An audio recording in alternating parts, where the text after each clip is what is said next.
It was kind of funny though when what is it when they were sort of fighting in like the battle of the bastards and all that stuff, and like the how the main characters were just coming in and fucking getting completely slobbered together and shit. And the Knights of the Vale came out of fucking nowhere and just Yeah. slaughtered. And then everyone came back into like at first it was just a giant John and Torment that was running towards the castle. Yeah. And then when he broke through the castle, everyone ran in. I'm like, where the fuck did you guys come from? What the fuck? It There's just popped out of nowhere. there's a term for that. It's Deus ex machina, Yeah. or God of the machine, Yeah. because it's like, oh, the writers decided that this Yeah. happens arbitrarily, even if it doesn't like concur with what's happening, and there are a bunch in them. But the thing is, I think it's almost impossible to make a good series with a very sort of like realistic grounded feel. Yes, if that's it's just true. Yeah, but the problem there was too many of them. because I thought there was that, too many of Ex yeah, if it's Machina overly events. realistic, yeah, if it's overly like fucking like, oh shit, odds are Yeah, against you. I have a lot to say about that. I think two things. I 100% agree with you. It's that making a series that's 100% realistic would be boring as hell. Yeah.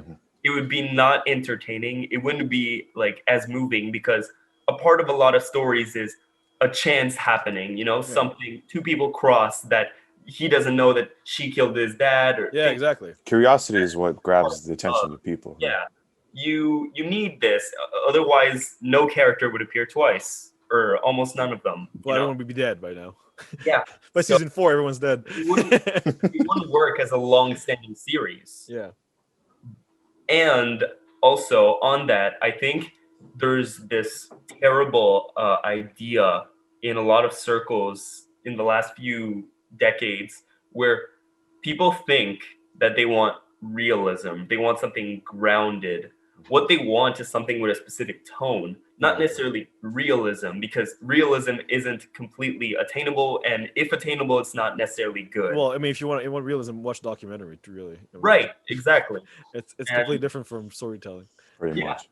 So I think that the obsession with things being like necessarily grounded equals more adult equals better is a terrible way of viewing story and art. Well, and well, a good mix of both would be a good idea. It's it just that can be. it's just the but it way that doesn't people often that. do it. It's very people often do it in a very like they stick to one tone, and in the end, he just kind of like I think that's why I don't like any of Zack Snyder's movies. Or well, the only one I know of is kind of like 300, but I hate like all his superhero films, because it's this aesthetic of like, look, the colors are very drab. There's not a lot of color. It's adultish, realistic. Well, that's why a lot of people gravitate towards more the That's the visual thing. aspect. I think it grabs those edgy teens that think they want something adult, which means dark or realistic. Well, he's and more I- like DP, I think.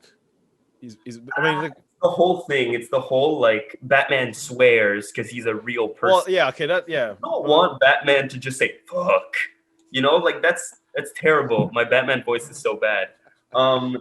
But you get what I mean. It's Yeah. not what it's people say they want that, but it's not what they actually want. but that's the thing though, because for Zack Snyder, when he makes a film like like Watchmen and Man of Steel, for example, it's very much like if you threw this character into the real world, what would it look like?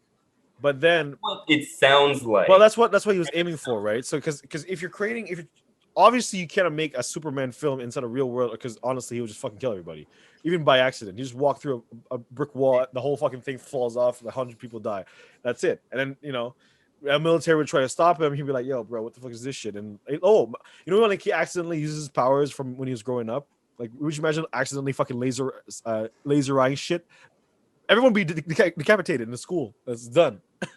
So obviously it's impossible to make that. The reason why I think a lot of people gravitate and why his stuff sometimes works and sometimes doesn't is because the way his style of filmmaking, it's very like dark and like it's dark. Exactly, but I think it appeals to people who think that what they're getting is realistic Superman. Well, yeah, You call it a scam? You Depressing. call it like I'll give you something that you think that you want, but you don't. Exactly. Ah, okay. Well, but overall, it's the same. It's the same with any filmmaker in terms of like they want to make a super fan. Like if you're making a super fantasy type thing, like Alice in Wonderland, it's kind of the same shit where it's like, oh well, in this world, logic could completely go out the window. Yeah, but it's a fantasy film. It's Alice in Wonderland. It's a girl that goes in another world through a ground in a hole. Yeah, but then when you realize it, ground, when you realize it, like it's like if you have no like grounding components, like a character that has like a in touch with reality, there's no reason why you would want to watch it or you want to care. Sure, but there's always a character like that who has a reality,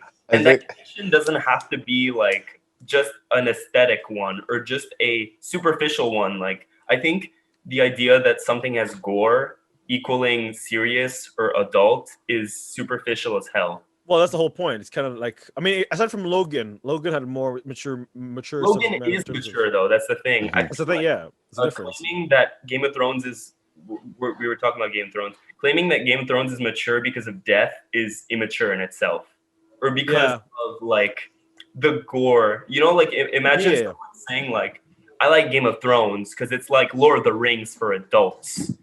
Yeah, no, I get that point. I get that point where it's like it's missing the whole nuance of the writing of like the world building and whoever made that comment like has not watched either Lord of the Rings or Game of Thrones, man. I feel like that kind of comment is sort of baseless. You have to like they're not the same and they're not to be compared. However, I think two different things. Game of Thrones does touch on very mature subject matter, like in terms of slavery. That's the thing. I think it is adult, but not for the reasons that. Well, yeah, the reasons why the aesthetic reasons is just a plus. Like it's kind of like Logan. Thing that happens. I could tell you why like the Game of Thrones series is much more graphic and it's directed towards adults, and you already know the reasons why. Like we don't even need to list it; they're very graphic reasons. Yeah. But Lord of the Rings is sort of like they try to like they focus more on the story. I feel exactly. It's not character focused. It's just like about they talk about the adventure as a group. It's not like individual separate adventures, and then at the end they collide together. It's sort of like a movement, but it's collective. Yeah, the other film. Yeah. 100%. Well, yeah, that's what I think. Well, the thing is, the gore aspect of a lot of like adult films is just the more attracting the viewership. Like the whole sex scenes and all that shit is like it's to grab the watcher's attention. That's more of a commercial thing. It's actually a superficial way to get people both the people who think they want that and the people who actually want something adult both go. You know. Well, that's why I think that if you created a genre of like if you had Lord of the Rings in an adult setting where like there's like they're talking about Lord of the Rings where Gandalf cuts Bilbo's head off. Even say like Sam what's his name, Bilbo or what's his fucking name, Frodo end up being sold to like a slave trade of the orcs or some shit. Yeah. Like regardless of like any like gory scenes or whatever, like if they talk about like like very mature subject matters, it would turn the whole series. It would shift the series completely into like a adult film, but it would be completely different. Well, I wouldn't say adult, but it'll change the tone tremendously, which isn't the initial tone of the work. Well, yeah, exactly. So that's why I think that in terms of like comparison of like say Game of Thrones and Lord of the Rings, it's very sort of like one. The reason why people say, "Oh, your Game of Thrones is more like adulty," is because the way like the story like focuses on like Lord of the Rings is a lot more sort of like I want to go on an adventure and I want to go adventure with these characters. Granted, it's gonna be like sword fighting and a bunch of shit like that and all the nice stuff, but it's more about like what happens with the ring. Is Mordor gonna kill everyone? Oh shit, it's crazy, it's a big battle, and then Game of Thrones is more like oh shit, fight. I have